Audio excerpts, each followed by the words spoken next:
Yo, what up? What up? This Kaiser Soze. How you guys doing? It's a new video. I haven't done one in quite a bit. I got a few questions on the one I put up a few months ago on how I determine these zones and the exact ranges of these zones. So I thought I'd just cover that in this video really quickly. If you do a fucking search on Google, that will typically solve your problem for most of the questions that you're gonna ask me. But for you lazy motherfuckers out there, I'm gonna do this video, okay? Because I know some of you guys are fucking lazy. I'm lazy too, so don't worry about it. But anyway, I'm going to start with a supply level, okay? And then we'll move into demand levels. So for a supply level, first let's identify it, right? We have we have other supply levels up here. I'm just using this one. No supply levels up here, okay? There's not shit. First supply level we get starts right here. We got our consolidation right here, the decent move out of that level with momentum. And you see we continue further down. So it's a good level. It was tested relatively right here, but it's still pretty fresh. I mean, that's kind of a weak test, so it's still a pretty fresh level. And you see that we're getting a good reaction off it right now. This is trading right now. This is August 28th. And this is the dollar yen again. So the level starts right here at 97.83. Now, how do I know that? Okay, so what you're going to do is this. It's very simple. It's not rocket science here. So you're going to take the candle that was engulfed, okay, which in this case is right here. Okay, this the blue one right here, not this purple one that engulfs it. You're going to take the candle that was engulfed. You're going to take the open of that candle, which in this case is 97.83. And that's where the supply level is going to start. Now, one thing I want to emphasize really plainly is I know that people like to hear shit that's very, cookie cutter clean and that, isn't discretionary and that's very straightforward and that will be the same every time. Unfortunately, the markets don't work like that. These rules are not set in stone. For example, a lot of times I'll make the level right here. A lot of times I'll even use this little zone right here instead of this zone. It all depends on how we move into the level and other nuances that you guys will pick up as you progress trading and things that you'll begin to notice as time goes on. So is this always going to be how I draw these levels? No, fuck no. But the majority of the time, this is how I'm typically drawing them, and this is how I've seen other people typically explain them.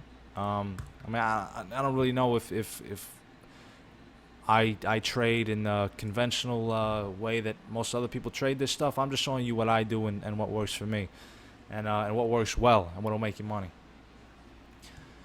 So anyway, for a supply zone, again, typically I'm going to start with the open of the candle that gets engulfed and just go to the high of the range. Now with the demand zone, it's the same thing. You're just going to flip it around. So it's going to look a little bit different. So for example, we have a first demand zone that gets formed right here. Okay. You see we have this pretty decent move down, actually a really nice move down. And the first real indication we get of a strong level of buyers is right here. Okay, and we're actually bouncing off a pretty good support right here. But even without looking at the support, without looking at the pass, you really don't even need it. You could just wait and see when the buyers come in, and we get that obvious indication right here. Okay, so we know that we have a fresh level that forms right here when this big candle gets engulfed by this even bigger candle. So we're going to do the same thing. We're going to find the open of the candle that gets engulfed, which in this instance, let me remove the ray just so it's a little bit clearer. Which in this instance is right here.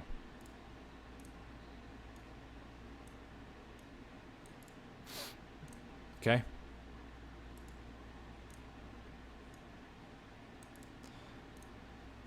Now you see we come down into that level, we get a good reaction off it, we move up off it, and now we're just back into the supply that I labeled earlier, and we're continuing to move down. Now we're reacting off this support right here. But anyways, back to the demand shit. Again, it's the same thing as I just illustrated before. You just flip it. It's really fucking simple, man. Just find the candle that gets engulfed. Start at the open of that candle. That's where it starts. Go to the low of the range. And again, if this candle that engulfed it breached the low of this candle, then that's where the low of the range would go. But it didn't. So the range is from 97.07 to 96.81. Now, a lot of times, especially when the zone is a little bit wider like this, this zone isn't even that wide. When you know, if you can imagine this was a daily chart and this zone was like, you know, 200 pips wide, what I like to do is identify pivot points within the range, which I'm not going to get into too much here just because that's a whole other video in itself. But like, you know, for instance, like this this would be a pivot point of the range right here. This would be one of them. And if you go into the smaller time frames, you can get even more specific. Now, another thing you want to remember is the market is all fractals, right? I mean, you could break this down to smaller time frames and smaller time frames to try and, you know, make your entry as, you know, effective as possible for getting the best possible risk-reward ratio, right? And I'm going to illustrate that right here.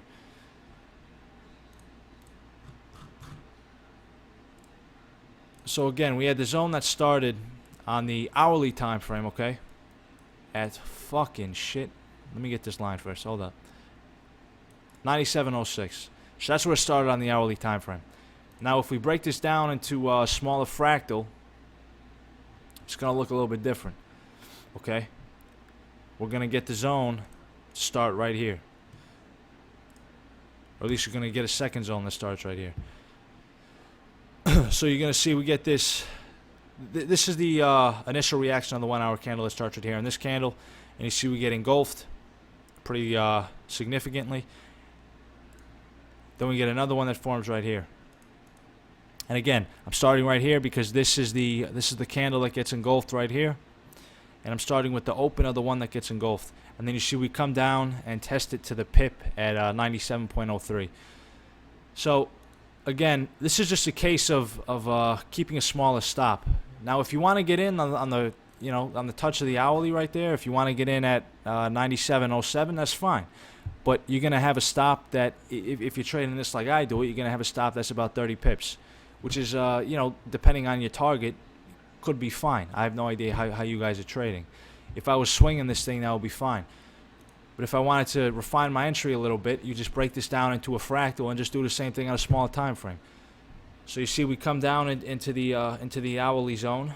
We get another demand level that forms on the 15-minute when this candle gets engulfed by this one. And then we just draw that zone again at 97.03. Again, you start with the open. And then you see we get a bounce right off it to the pip.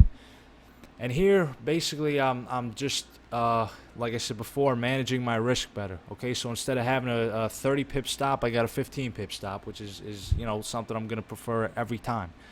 So that's just managing your risk. And I'll probably make another video in due time about how to identify pivot points within the range to cut your risk down even more. But for now, that'll do, and that's the general gist of it. And again, don't get stuck on a cookie cutter method or a you know, something that's the same every time, because it's not. This shit's always changing. So don't always draw your zones the same way. You want to identify patterns with different zones. Look for price exhaustion at different levels, and you know, really get a good grasp of how these zones work, because that's not something I could teach you. That's not something anyone can teach you. That just comes from experience. So just keep looking for this shit, and you'll get it down. So if you have any questions, feel free to ask me. All right, later, guys.